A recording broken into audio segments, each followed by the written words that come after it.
Boa noite, irmãos. Estão me escutando? Muito bem.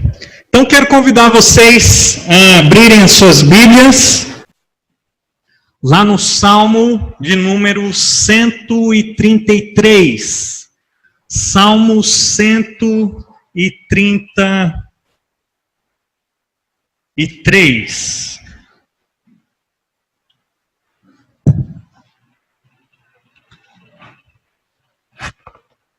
Nós vamos nos colocar em pé, nesse momento, para acompanharmos a leitura da palavra de Deus. E a palavra do Senhor nos diz assim: como é bom e agradável quando os irmãos convivem em união.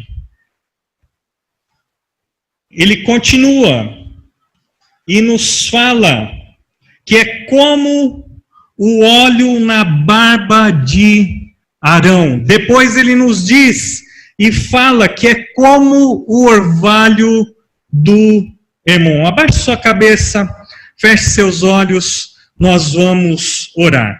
Amado Deus e Pai, nesse momento em que abrimos a Tua palavra, pedimos que o Teu Espírito Santo nos ilumine, fazendo com que possamos entender as verdades desse salmo. Pedimos isso em nome de Jesus. Amém. Vocês podem se assentar.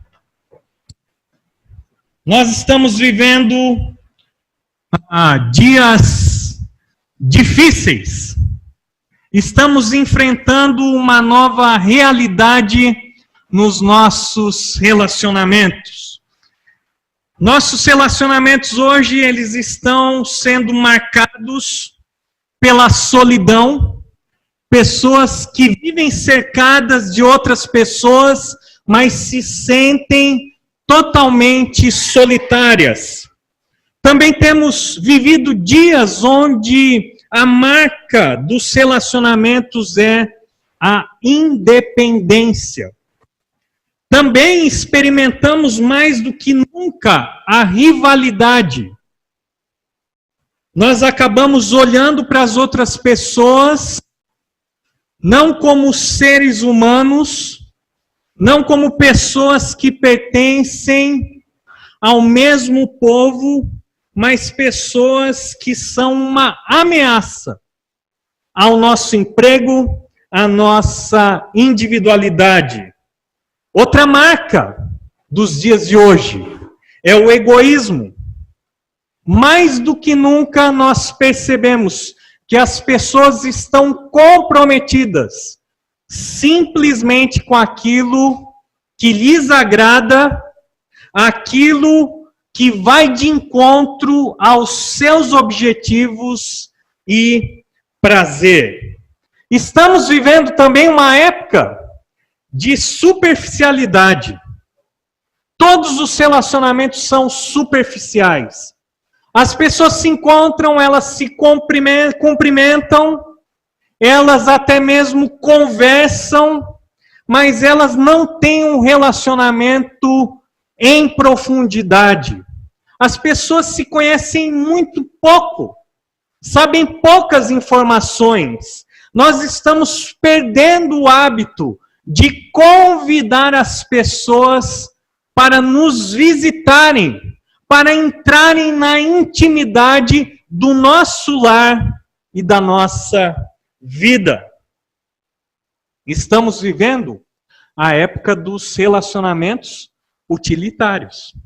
São relacionamentos baseados nesse tipo de relação. Enquanto eu tenho algum tipo de benefício, enquanto esse relacionamento, essa amizade, me traz algum tipo de ganho, então esse relacionamento é valorizado. Mas a partir do momento em que esse relacionamento perde essa característica de me trazer benefício, então esse relacionamento é descartado. Estamos vivendo a época dos relacionamentos virtuais. é interessante que nós estamos nos desconectando da realidade. Estamos priorizando esses relacionamentos que acontecem, que são construídos à distância, relacionamentos que são baseados nas redes sociais, relacionamentos esses que acontecem através das mensagens de WhatsApp. E é interessante, porque nós estamos também perdendo a capacidade de nos comunicar. Nós não usamos mais palavras, mas nós usamos ícones. O joinha, o sorrisinho, o polegar para baixo, o choro, o kkk, e assim vai. Estamos perdendo a capacidade de conversarmos. Cada vez mais as famílias perdem o hábito de se assentarem ao redor da mesa para conversarem. Até mesmo na época da televisão, ainda assim a família se assentava na sala, tinha sim o seu televisor, mas ainda existia algum tipo de diálogo. Hoje não. Não são poucas as famílias onde os membros se reúnem e cada um está prostrado, olhando para a tela do celular. Alguém já disse com muita propriedade que a tecnologia nos aproxima das pessoas que estão distantes, mas nos distancia daqueles que estão próximos. Será que essa é a sua realidade? Será que é isso que você tem experimentado nos seus relacionamentos? Eu lembro que, uns anos atrás, nós tivemos que tomar uma atitude muito radical lá na nossa reunião com os jovens. E essa atitude foi a seguinte: quando eles chegavam para a reunião, tinha uma bandeja. E ao chegar, cada jovem tinha que fazer o quê? Depositar o seu celular na bandeja. Quando a reunião terminava, quando a reunião acabava também aquele momento de comunhão, então cada jovem podia pegar o seu celular e depois então voltar para o seu mundo virtual. Será que essa é a sua realidade? Será que esse tipo de relacionamentos que constituem a sociedade também não tem influenciado a maneira de nós nos relacionarmos como igreja? Sem dúvida nenhuma, são tempos diferentes. Lógico que nós não estamos propondo aqui que cada um pegue o seu celular, saia por aquela porta e o quebre na calçada do templo. De jeito nenhum. Mas nós precisamos entender o que está acontecendo com os nossos relacionamentos. E precisamos estar atentos se esse tipo de relacionamento não está prejudicando a nossa comunhão. A proposta de nós estudarmos o Salmo 33 é justamente nós resgatarmos o significado de vivermos em união. E esse é um salmo extremamente conhecido. Existem algumas informações importantes que nós precisamos entender para interpretarmos corretamente o Salmo 133. Existem músicas, nós lemos, nós conhecemos principalmente o versículo 1, que diz como é bom e agradável quando os irmãos convivem em união. Todos nós concordamos com isso. Nós realmente cremos que é bom e é agradável. A questão é se de fato nós vivemos essa verdade, essa realidade. Esse salmo é atribuído a Davi, faz parte dos cânticos de peregrinação, ou seja, aqueles cânticos que eram cantados quando os judeus de todas as partes de Israel vinham até Jerusalém para adorar, para festejar o nome do Senhor. Esse é um salmo que celebra a união do povo de Deus. Sim, é um salmo que provavelmente foi inspirado naquele momento em que o rei Davi olha para o povo de Deus, olha para aqueles irmãos das 12 tribos ali reunidos para adorar ao Senhor. Então, com base nessa visão, ele escreve esse salmo de celebração à união do povo de Deus. E é lógico que Davi tem muitos motivos para celebrar a união do povo de Deus. Durante a história de Israel, por vários momentos, o povo viveu de uma maneira desunida. Cada tribo vivia de uma maneira independente.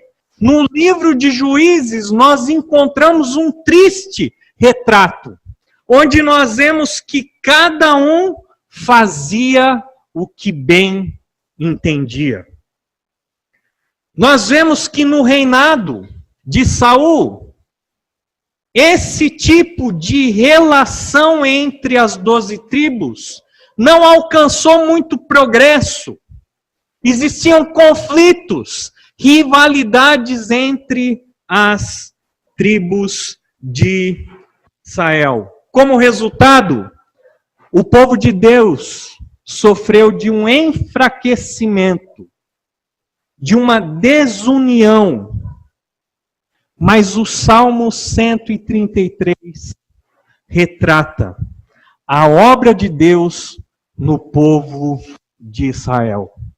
Deus levanta um rei segundo o seu coração, um rei que era de fato pastor de Israel, um rei que foi capaz de unificar as 12 tribos, de constituir de fato uma única nação, um trono, um tabernáculo na mesma cidade, na cidade de Jerusalém.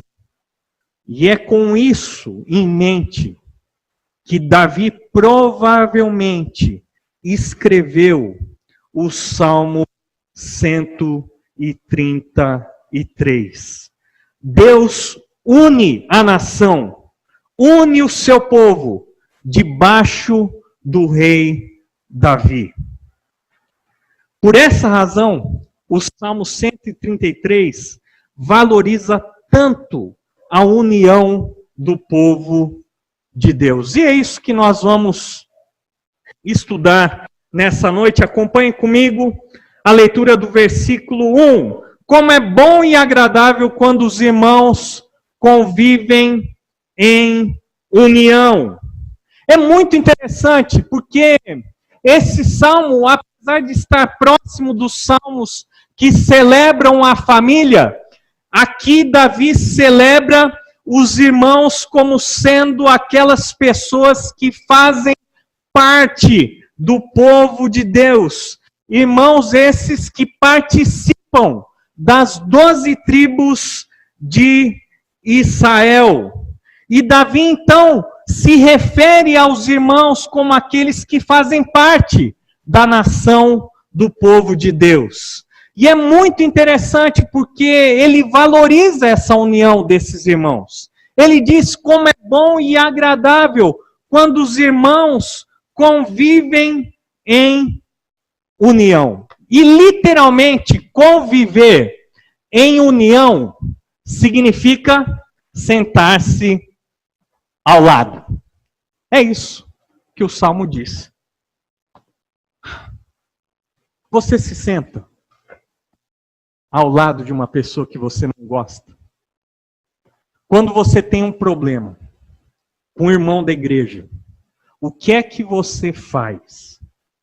Você vai na direção desse irmão, você o cumprimenta, você lhe dá um abraço, você tem prazer em estar ao seu lado?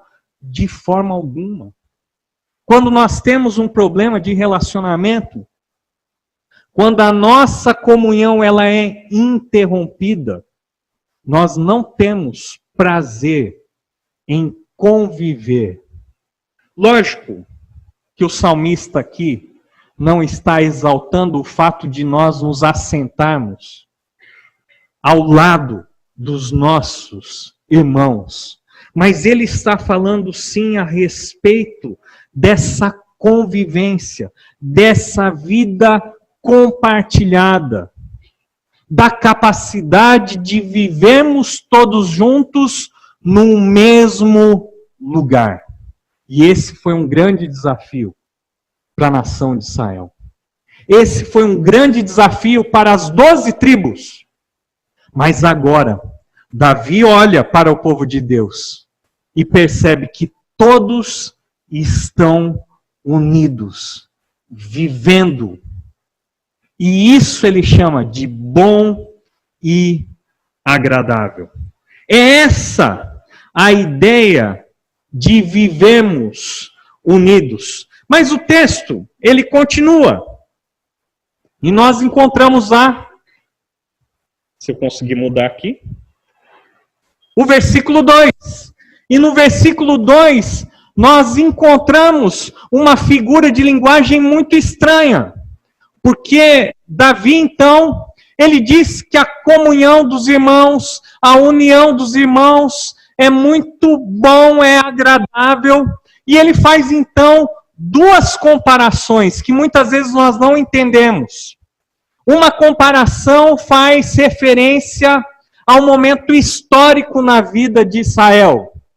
E a segunda comparação tem relação com a geografia da terra de Israel. O versículo 2 nos diz assim: é como óleo precioso derramado sobre a cabeça, que desce pela barba, a barba de Arão, até as golas das suas vestes. Você já entendeu alguma vez o que é que Davi quis dizer com essa figura tão estranha? Talvez para nós aqui, que fazemos parte do povo do Novo Testamento, isso seja algo extremamente estranho e esquisito. Mas nós temos condição hoje de entendermos realmente o que Davi quis dizer com essa comparação. Ele faz referência aqui aos textos de Êxodo 28, 6 a 30, nós não vamos ler, e também de Êxodo 20, 22 a 33. E aqui ele retrata aquele momento quando Deus levanta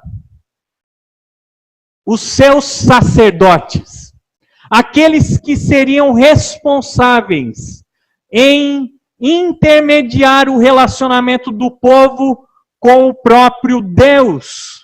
E ele aqui faz a referência àquele momento especial, àquela cerimônia, onde Arão é ungido sacerdote de Israel.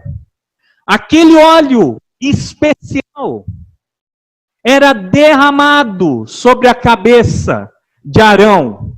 Mas esse óleo, ele não simplesmente cobria a cabeça de Arão, mas ele também escorria pelas suas vestes. E é muito interessante, porque ali nas vestes de Arão existia um peitoral. E nesse peitoral estavam cravadas 12 pedras. Cada pedra possuía o nome de uma tribo de Israel.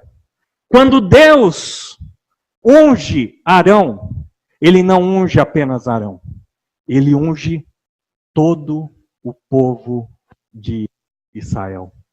Não é só um homem que é consagrado ao serviço de Deus, mas toda a nação ali foi representada. Por isso, Davi então diz, é como óleo derramado sobre a cabeça de Arão, que escorre pela barba, que desce até as suas golas. Essa é a primeira figura com que Davi retrata a união do povo de Deus.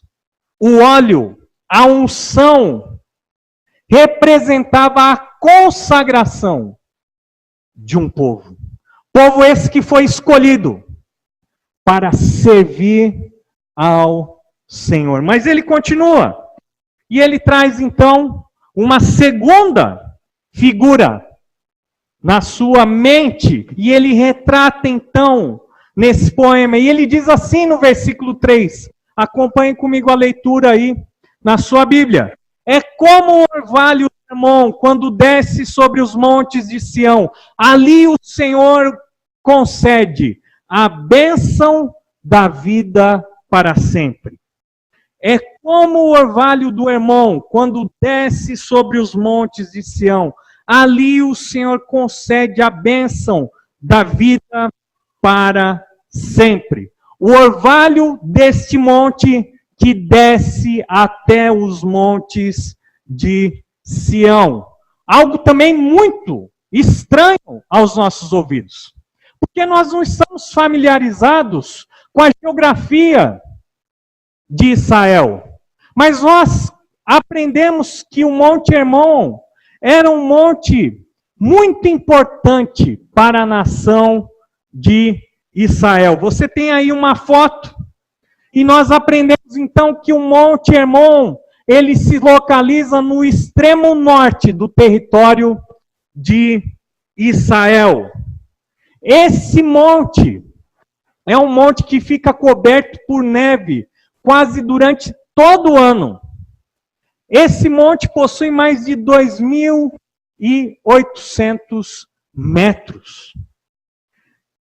O Monte Hermon, ele banha as terras próximas com o orvalho.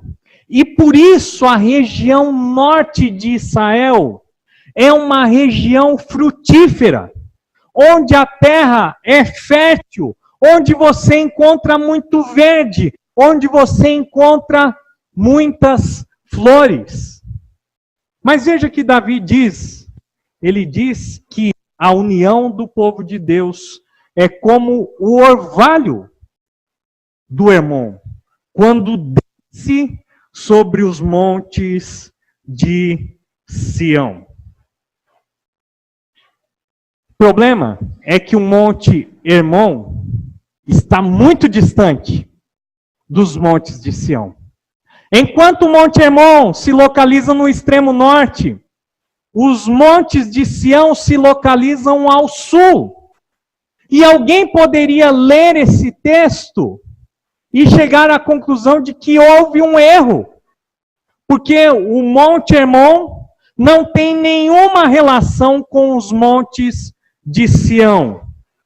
Porém, quando nós estudamos um pouquinho mais a fundo a geografia de Israel, nós aprendemos que no Monte Hermon, apesar de ficar tão distante do Monte Sião, ali no Monte Hermon, nas suas encostas, existe uma nascente do rio Jordão.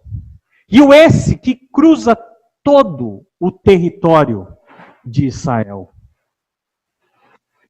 E o orvalho do Hermon, no norte, alcança os montes de Sião ao sul. Se no norte nós encontramos cores, vida, verde, no sul de Israel nós encontramos uma paisagem bem diferente. Deserto,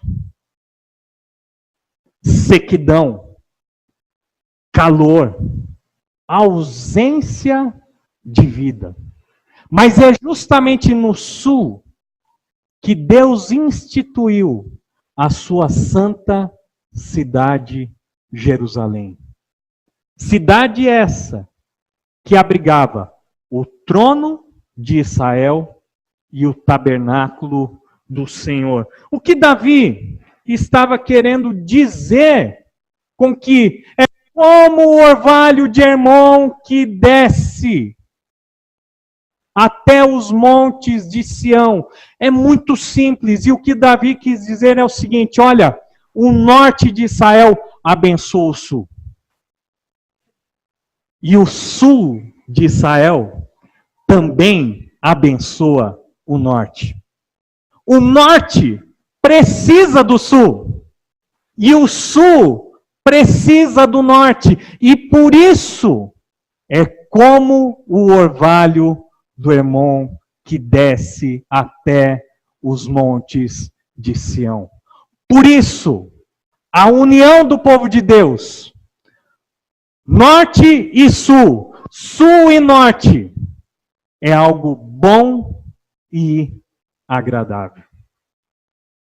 Essas duas figuras falam da união de Israel. E essa união traz bênção da vida para sempre. Ali o Senhor concede a bênção da vida para sempre. Ali aonde? Onde o povo está unido. Onde o povo está reunido. Onde o povo está junto. Unido para adorar e servir ao Senhor em Jerusalém. É assim que o salmista retrata a união dos irmãos.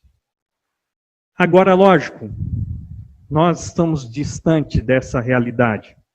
Nós não somos o povo de Israel. Nós não temos um rei. Nós não fazemos procissões, peregrinações para a cidade santa.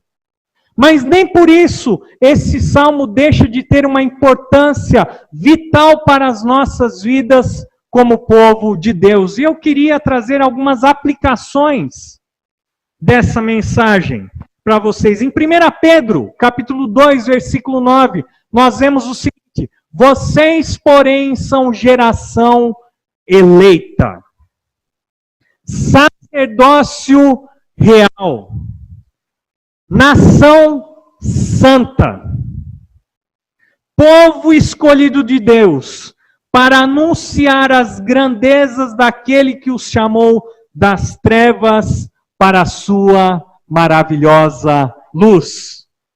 1 Coríntios, capítulo 12, versículo 12, nós vemos o seguinte: ora, assim como o corpo é uma unidade, embora tenha muitos membros, e todos os membros, mesmo sendo muitos, formam um só corpo, assim também com respeito a Cristo. E João, capítulo 17, versículos de 20 a 21, a palavra de Deus nos diz o seguinte: Jesus orando ao Pai: minha oração não é apenas por eles, rogo também por aqueles que crerão em mim por meio da mensagem deles, para que todos sejam um. Pai, como tu estás em mim e eu em ti, que eles também estejam em nós, para que o mundo creia que tu me enviaste. Em algum momento nós perdemos a visão da união do povo de Deus.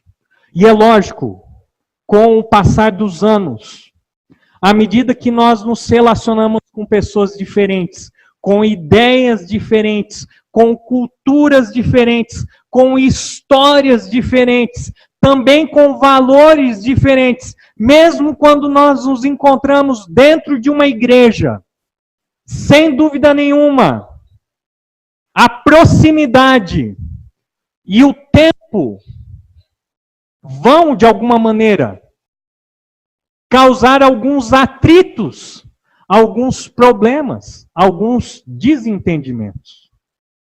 Em algum momento nós perdemos de vista a importância da união do povo de Deus. Por isso, cada vez mais cristãos abandonam a ideia da necessidade de nos congregarmos em igreja.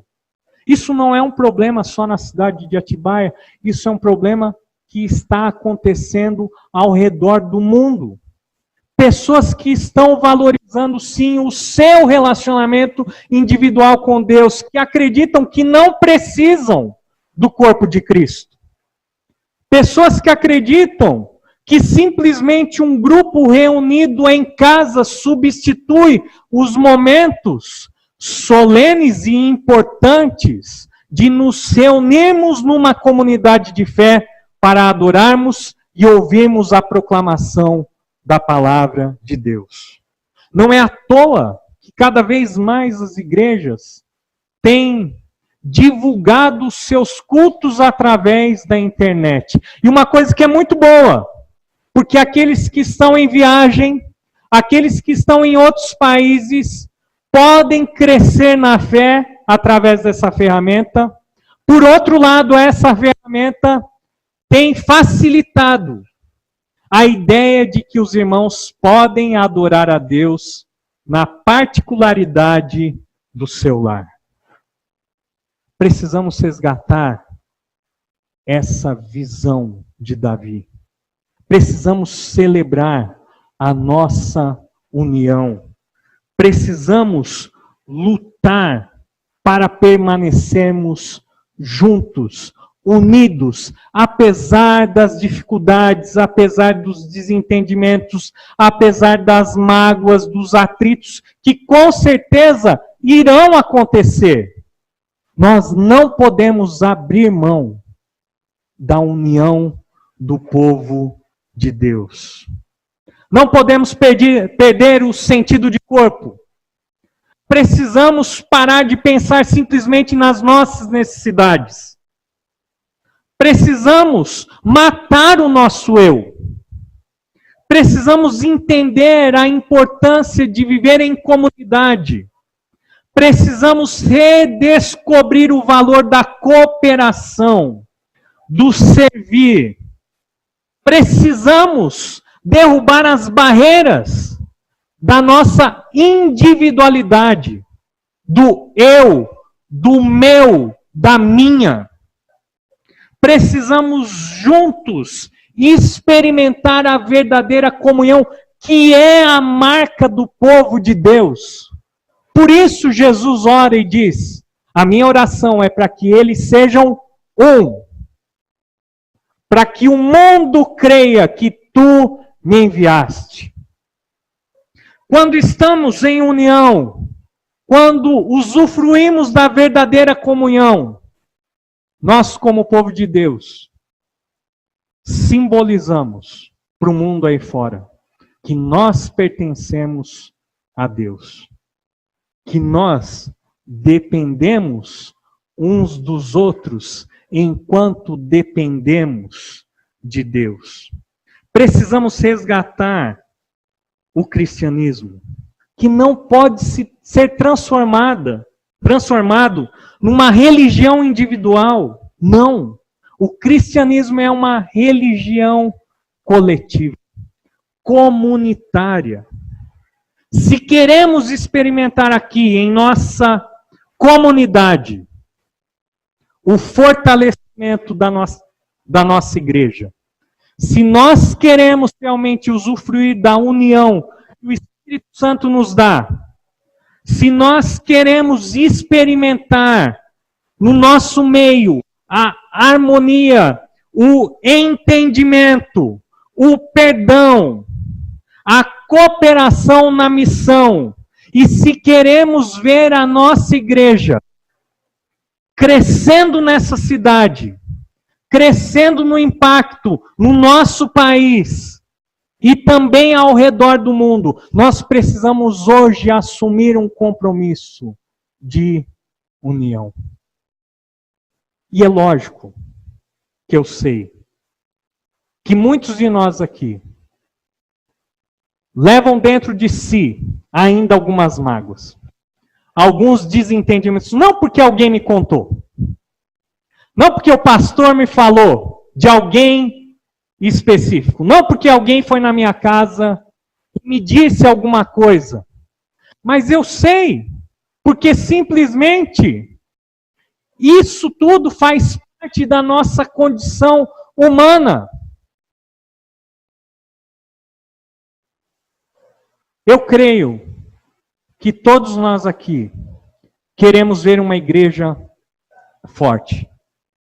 Uma igreja que não apenas constrói um templo, mas uma igreja de grande impacto nessa cidade. Porém, para que isso aconteça, eu e você, hoje, nessa noite, precisamos nos comprometer com o Senhor e precisamos nos comprometer com essa igreja. E eu quero terminar a mensagem de hoje dizendo o seguinte: quando somos convertidos a Cristo, o próprio Cristo nos converte em direção aos outros. Isso é cristianismo. Amar a Deus e amar ao próximo como a si mesmo. Você está pronto a assumir esse compromisso nessa noite? Abaixe sua cabeça, feche seus olhos, vamos orar. Nesse momento eu gostaria que você se colocasse diante de Deus. E é muito fácil nesses momentos nós começarmos a divagar nas nossas ideias e pensarmos nos compromissos, no que estará passando no noticiário da noite. Nós começamos a dar várias desculpas. Evitamos de pensar naqueles relacionamentos que estão desgastados, que estão quebrados. Mas esse é o momento de você não fugir desses pensamentos. Não fugir dessas imagens, dessas pessoas que vêm à sua mente nesse momento. Esse é o momento de você se colocar diante de Deus. E eu não vou pedir para você nessa noite procurar um irmão, uma irmã, ou aquele parente com quem você teve algum tipo de desavença. Não vou pedir isso para você. Mas eu vou pedir uma coisa: que você entregue essa situação diante de Deus, para que Ele te ajude, para que Ele faça com que as barreiras, as muralhas, as pontes que foram quebradas possam ser reconstruídas. Como é bom e agradável quando os irmãos convivem em união. Amado Deus e Pai, obrigado porque o Senhor um dia chamou a cada um de nós pelo seu nome e fez com que o teu evangelho fizesse sentido diante dos nossos olhos. Obrigado porque um dia o Senhor nos aceitou em Cristo Jesus e nós recebemos o presente da vida eterna. Obrigado porque o Senhor nos inseriu no corpo de Cristo. Obrigado porque o Senhor nos deu uma família local, essa igreja, para juntos servirmos ao Senhor, para juntos adorarmos o Senhor Jesus, para juntos servirmos uns aos outros e cumprirmos a missão de proclamar que Jesus é o único Salvador e Senhor. Derruba dentro dos nossos corações toda resistência. Tira dos nossos corações as mágoas, as angústias. E através do Teu Espírito Santo, nos dê oportunidades de reconciliação, para que então possamos construir uma igreja que testemunha do amor de Cristo a essa cidade. Abençoa cada um aqui nessa noite. Nós pedimos isso em nome de Jesus. Amém. Deus os abençoe. Amém.